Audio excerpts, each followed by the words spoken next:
हम इस क्वेश्चन पे थे। क्वेश्चन कुछ इस तरीके से है कि GSHS is equal to k e to the power minus s s bracket में s square plus 5s plus 9। Question आपको किस तरीके के टर्म्स में दिया है? In the terms of GHSS दे रखा है। अब आपको सॉल्व करना है कि आप किस तरीके से सॉल्व करोगे। तो अभी तक आपने जो क्वेश्चंस पढ़े, जो सॉल्व किया, उसमें क्या किया आपने? सिंपल कंसेप्ट में आपको एक कैरेक्टरिस्टिक इक्वेशन दे रखी थी पहले से। जो भी आपको इक्वेशन मिलती थी, कुछ इस तरीके की इक्वेशन मिलती थी, आप इसको डायरेक्ट सॉल्व करते रहते। बट यहाँ पे एक कैरेक्टरिस्टिक इक्वेशन आपको नहीं दे रखी है, तो आपको क्या दिया? इसने बोला कि ओपन लूप सिस्टम दे दिया k to the power minus s like this, ऐसा। तो आपको कैरेक्टरिस्टिक इक्वेशन बनानी है। तो कैरेक्टरिस्टिक इक्वेशन क्या होती है? कैरेक्टरिस्टिक इक्वेशन जो होती है किसी भी ट्रांसफर फंक्शन का डिनोमिनेटर का जो पार्ट होता है वो होता है कैरेक्टरिस्टिक इक्वेशन। जैसे g अपॉन 1 प्लस gh, तो 1 अपॉन gh क्या होगा? कैरेक्टरिस्टिक इक्वेशन होगा। और किसी भी ट्रांसफर फंक्शन का ऊपर के पार्ट को हम क्या डिफाइन करते हैं? जीरो, और नीचे के पार्ट को क्या डिफाइन करते हैं? पोल। और आपको मैंने पहले भी बता रखा है, पोल ही उत्तरदायी होता है किसी भी सिस्टम के स्टेबिलिटी को बताने के लिए। तो आपको लॉजिकली यहां पे देखो पोल की वैल्यू पता चल रही है, और ये आपका क्या है? कैरेक्टरिस्टिक इक्वेशन है। तो मैंने इस क्वेश्चन को सिंपल वे में क्या किया कि भाई आपने बोला कैरेक्टरिस्टिक इक्वेशन बराबर 1 प्लस जीएचएस होता है, तो मैंने 1 प्लस जीएचएस को यहां पुट कर दी। पुट करने के बाद इसको इक्वल टू 0 करके इसको सिंपल सॉल्व किया। अब आप बोलोगे कि e to the power minus s क्या है? तो e to the power minus s का बाइनोमियल एक्सप्रेशन अगर हम करते हैं तो इसको हम इस तरीके से लिख सकते हैं, e to the minus s को 1 माइनस s लिख सकते हैं। तो मैंने यहाँ पे क्या किया, 1 माइनस s करके इसको इक्वेशन को डायरेक्ट बना दिया। नेक्स्ट, अब इसके बाद हमें पता है कि भाई राउंड समिट सॉल्व कैसे करना है। सॉल्व करने का तरीका भी यही है। मैक्सिमम पावर देखो यहाँ पे पहले क्या रहा है, इसका क्या कोफिशिएंट है 1, इसके बाद फिर s का कोफिशिएंट क्या है 9 माइनस k, तो मैंने यहाँ 9 माइनस k कर दिया। देन यहाँ पे s का स्क्वायर का 5 कर दिया, यहाँ पे k कर दिया। इसको सिंपल सॉल्व कर लो। ये कितना हो जाएगा? 9 5 जा 45, 45 माइनस 5k अपॉन 5। सिंपल। इसका इसमें किया, इसका मल्टीप्लाई इसमें किया, इसका इसमें किया, डिवाइड बाई 5 कर दिया। क्लियर है? अब इसकी वैल्यू क्या होगी? इसका इसमें डिवाइड बाई ये, यहां की वैल्यू क्या हो जाएगी? सिंपल k हो जाएगी। अब नेक्स्ट है, आपको range of value of k निकालना है ना। आप क्या करो, ये करो 45 minus k upon 5 equal to 0 कर दो। यहां से k की वैल्यू कितनी आएगी? 45। k की वैल्यू कितनी आएगी? 45 आ जाएगी। और यहां पे k की वैल्यू क्या होनी चाहिए? k की वैल्यू क्या होनी चाहिए बेटा? 0 से बड़ी होनी चाहिए। तो पहली चीज तो आप यहां पे ये कंसेप्ट निकालो कि k की वैल्यू क्या होनी चाहिए? ग्रेटर देन 0 होनी चाहिए। और कहां तक होनी चाहिए? तो भाई वैल्यू 45 तक होनी चाहिए। तो आपका आंसर क्या होगा? k की वैल्यू ग्रेटर देन 0 होनी चाहिए और 45 तक होनी चाहिए। क्यों? क्योंकि देखो अगर आपने k की वैल्यू यहां पे 45 कर दी तो वैल्यू क्या हो जाएगी? 0। वैल्यू क्या हो जाएगी? 0। और जैसे ही वैल्यू 0 होगी, मतलब ये एलिमेंट की वैल्यू 0 हो जाएगी। जैसे ही ये एलिमेंट 0 हुआ, फिर इस 0 को आप किससे रिप्लेस करना पड़ेगा आपको? एप्सिलॉन से। याद आया? और वो जो एप्सिलॉन होगा उसका कंफर्मेशन नहीं है कि सिस्टम स्टेबल होगा या नहीं होगा। तो आपको हमेशा इससे ये जो कोफिशिएंट आएगा k की वैल्यू हमेशा 0 से बड़ी रखनी पड़ेगी। मतलब ये वैल्यू किससे बड़ी होनी चाहिए? 0 से। ये पूरी वैल्यू 0 से बड़ी होनी चाहिए। तो इसका मतलब k की वैल्यू को 45 से ज्यादा रखना पड़ेगा। तो यहां पे देखो क्या लिखा मैंने, k की वैल्यू ऑलवेज ग्रेटर देन 45 और k की वैल्यू लेस देन, मतलब यहां पे k की वैल्यू 0 से कम नहीं हो सकती। तो k की वैल्यू जो लाई करेगी, रेंज लाई करेगा, वो क्या होगा? 0 से लेकर 45 के बीच में लाई करेगी। क्लियर है? यहां पे किसी को कुछ डाउट है पूछ लो।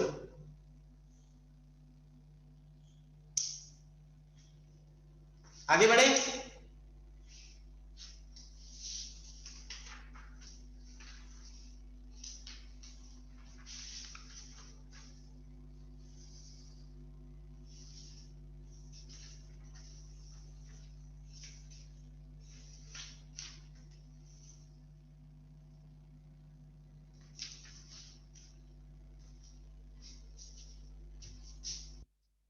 अरे यहाँ पे गलती हो गई है, देखना इसको। 9.45 यहाँ 5k आना चाहिए ना, ये 5k होगा, सेट वैल्यू इज 7.5, सॉरी 7.5, तो अगर ये 7.5 है तो ये भी 7.5 होगा, एक वैल्यू मिसप्लेस हो गई, ये वाली 5k। अगर मान लो क्वेश्चन इस तरीके से ना आके कुछ ऐसा आ गया कभी,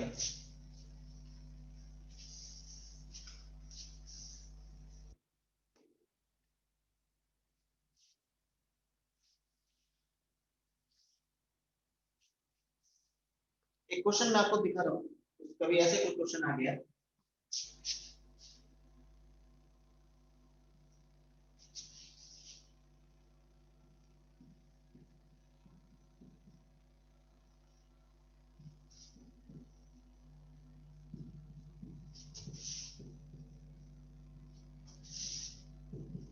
लाइक दिस। अब बोल रहा है फाइंड आउट स्टेबिलिटी, स्टेबिलिटी निकालनी है, find out stability by Routh Hurwitz, by Routh Hurwitz. Sir पहले कैरेक्टरिस्टिक्स इक्वेशन लिखेंगे इसके सर। हाँ वेरी गुड, सबसे पहले क्या लिखेंगे, कैरेक्टरिस्टिक इक्वेशन लिखेंगे, तो कैरेक्टरिस्टिक इक्वेशन इक्वल टू क्या हो जाएगा, 1 प्लस जीएचएचएस बराबर 0, तो इसकी वैल्यू क्या होगी, 1 प्लस जी की वैल्यू क्या होगी, 1 अपॉन एस, एस प्लस 1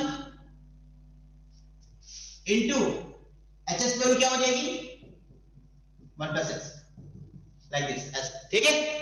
तो इस तरीके से क्वेश्चन को हम सॉल्व कर सकते हैं। तो जितने भी तरीके के क्वेश्चन आ रहे हैं मैंने वो सब तरीके के आपको क्वेश्चन आपको बता दिए, क्लियर है। अब आपको मोस्ट इंपोर्टेंट बात बताता हूं, राउथ सर्किट जो होता है that is an example of absolute stability, ये एब्सोल्यूट स्टेबिलिटी का एग्जांपल होता है, ठीक है, ये आपके एब्सोल्यूट स्टेबिलिटी का एग्जांपल होता है राउथ सर्किट्स, क्योंकि आपने यहां पे सिस्टम में क्या बताया, सिस्टम स्टेबल है या नहीं है, सिंपल। हम अब जो पढ़ेंगे वो पढ़ेंगे root locus,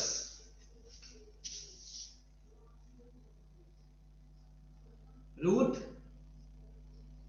locus, most important topic of stability, most important topic है आपके स्टेबिलिटी का, हर साल क्वेश्चन आता है, फिक्स क्वेश्चन है, ऐसे ही क्वेश्चन आएंगे इसमें, हो सकता है एक बार राउट सर्किट्स ना आए लेकिन ये क्वेश्चन श्योर आता ही आता है, मिनिमम मार्क्स इसके 12 से 16 नंबर हो सकते हैं, वन टाइम क्वेश्चन है, गलत होने की संभावना बहुत होती है, तो अच्छे से दिमाग खोल के करें।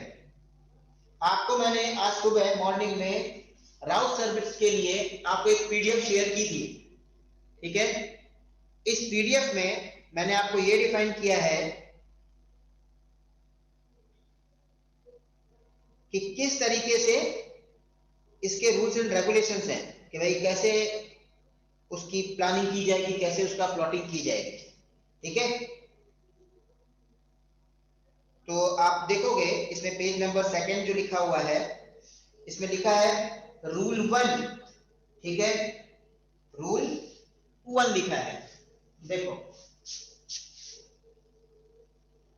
रूल 1 किसका, for construction of root locus, root locus के कंस्ट्रक्शन के लिए जो पहला नियम है वो ये है,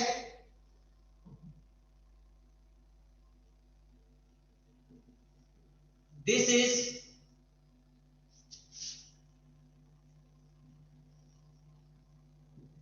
symmetrical about real axis, this is symmetrical about real axis। अच्छा, जैसे अभी आप पूछना चाहते हो तो पूछ सकते हो कि सर ये रूट लोकस क्या होता है ना, जैसे आपने अभी बताया कि भाई राउथ सर्किट जो था वो एक कैरेक्टरिस्टिक इक्वेशन को देख के हम सॉल्व करके बताते थे कि सिस्टम स्टेबल है नहीं स्टेबल है, तो what about this root locus, तो अगर देखा जाए तो रूट लोकस क्या है कि it is a graphical representation, it is a graphical representation for determining the stability of a system.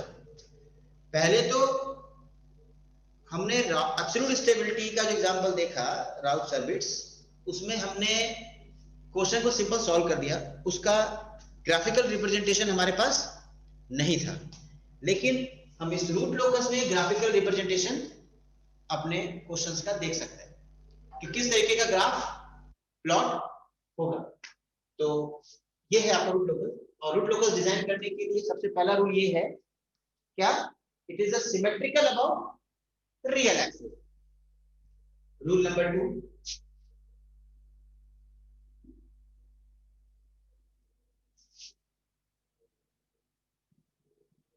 the root loci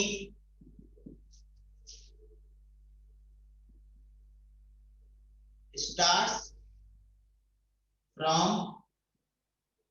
open loop pole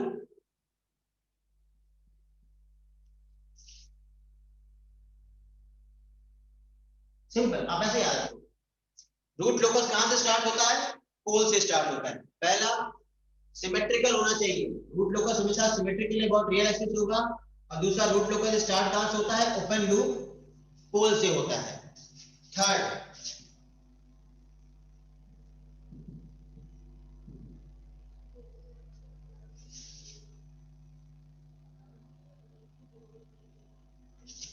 ऐसे लिखो इसको, इट इज एंड और टर्मिनेट एट जीरो। बुक में बहुत बड़ी कहानी लिख रखी है, लेकिन मैं आपको शॉर्ट में बता रहा हूं। स्टार्ट कहां से होता है? ये पोल से होता है, और टर्मिनेट कहां पे होता है? जीरो पे होता है। पोल से स्टार्ट होगा और जीरो पे टर्मिनेट हो जाएगा। रूल 4,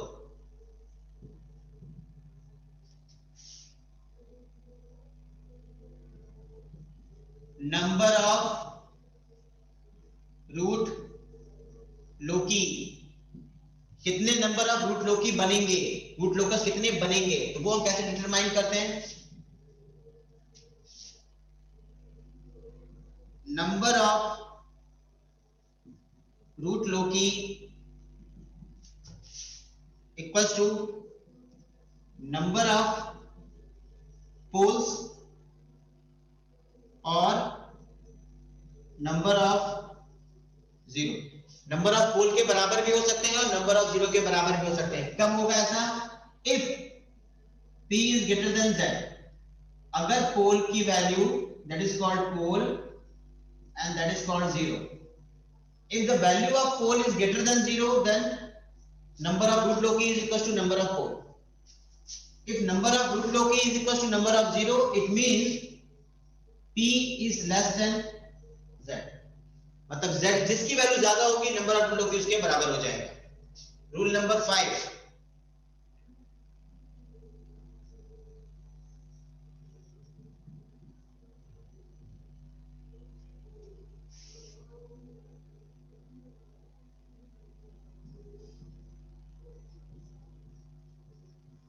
रूट लोकी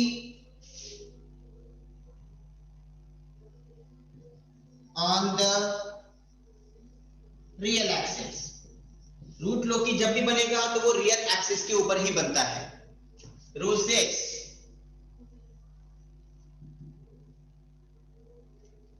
asymptotes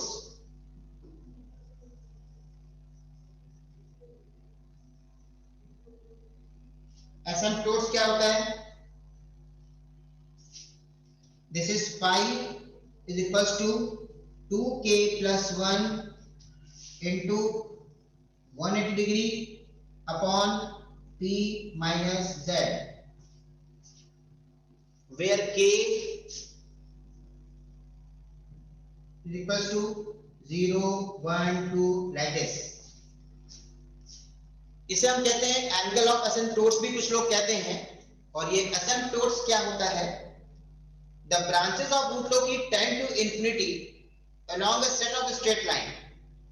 मतलब रूट लोकी के साथ में एक स्ट्रेट लाइन खींची जाएगी, रूट लोकीज के साथ में एक स्ट्रेट लाइन खींची जाएगी जो कि एंगल्स डिफाइन करेगा। उसे हम क्या कहते हैं? एंगल ऑफ एसिम्पटोट्स कहते हैं, जो कि इन्फिनिटी की तरफ जाएगी। अभी मैं आपको ग्राफ बनाऊंगा तो आपको दिखाऊंगा, जो कि इन्फिनिटी की तरफ जाती है। नेक्स्ट रूल है rule number 7, centroid,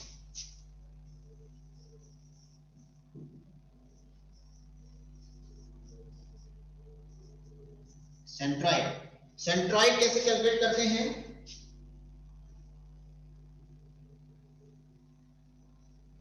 some of pole minus sum of zero upon number of pole minus number of zero. Centroid is equal to sum of pole minus sum of zero upon number of pole minus number of zeros. That is rule number 7. Rule number 7 के बाद next rule आएगा rule 8. Rule 8 क्या define करेगा? Angle of departure और angle of arrival.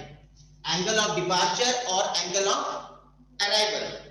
Angle of departure और angle of arrival ये कैसे निकालते हैं? इसका फॉर्मूला मैं ऐसे बनाता हूं. Angle of departure means phi D, angle of arrival मतलब फाई ए लिख लेते हैं. ठीक है, इसका मैं फॉर्मूला बनाता हूं 180 degree minus phi p minus phi z, and this is phi z minus phi p. मैं आपको बताऊंगा what is angle of arrival, what is angle of departure. ठीक है, देन इसके बाद rule 9,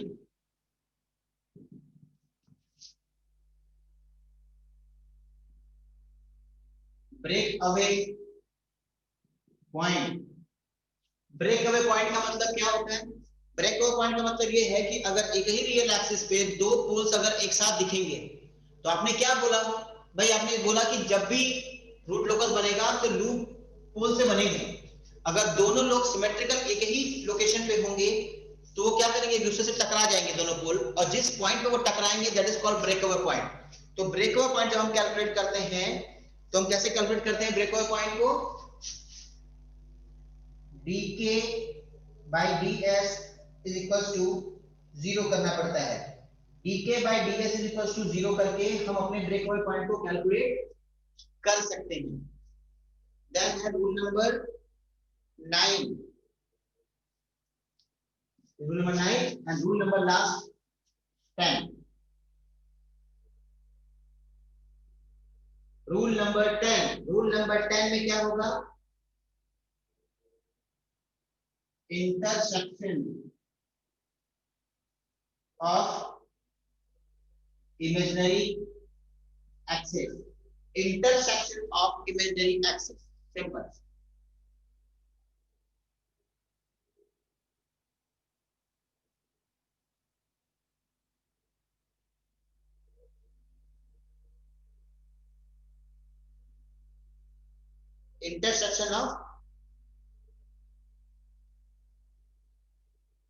Intersection of imaginary axis. So these are the kuch, there are some points to remember how to plot root locus. अभी आपको कुछ ज्यादा समझ में आया नहीं होगा कि क्या नियम कानून लिखवा दिए, तो इसको फिर से मैं एक बार रिवाइज कर रहा हूं. थोड़ा सा ध्यान रखना. First is it is symmetrical about real axis. Second, the root loci starts from open loop pole. Third, जहां से स्टार्ट कहां से होगा? पोल से स्टार्ट हुआ, एंड कहां पे होगा? जीरो पे एंड हो जाएगा. देन निकालते हैं number of root loci. Number of root loci किसके बराबर होगा? नंबर ऑफ पोल के बराबर हो सकता है और नंबर ऑफ जीरो के भी बराबर हो सकता है. पोल के बराबर तब होगा जब पोल ग्रेटर देन जीरो होगा. जीरो बराबर तब होगा जब जीरो की वैल्यू पोल से ज्यादा हो जाए. देन क्या है? Root locus on the real axis. ये हमेशा रियल एक्सिस के ऊपर ही बनेगा. 6 number, angle of asymptotes. Angle of asymptotes कैसे निकालते हैं? इस फॉर्मूले से निकालते हैं. सेंट्रॉइड, सेंट्रॉइड कैसे निकालेंगे? Sum of pole minus sum of zero upon pole minus zero कर देंगे, number of pole minus zero. तो इस तरीके से इसका फॉर्मूला बना सकते हैं सेंट्रॉइड का. Next, angle of departure and angle of arrival calculate करना. तो उसका फॉर्मूला मैंने ये बना रखा है. Rule number 9, break away point को कैलकुलेट करना. That is dk by ds equals to 0. इसका फॉर्मूला कैसे निकालते हैं? डी के बाई डी स्क्वायर 0 करते हैं। नेक्स्ट क्या है? Rule number 10। रूल नंबर 10 क्या मतलब है? इंटरसेक्शन पॉइंट्स को कैलकुलेट करना इमेजिनरी एक्सिस पे। इमेजिनरी एक्सिस पे इंटरसेक्शन पॉइंट्स को कैलकुलेट करना, that is called rule number 10। अब एक न्यूमेरिकल करके देखेंगे किस तरीके से ये वर्क कर रहा है।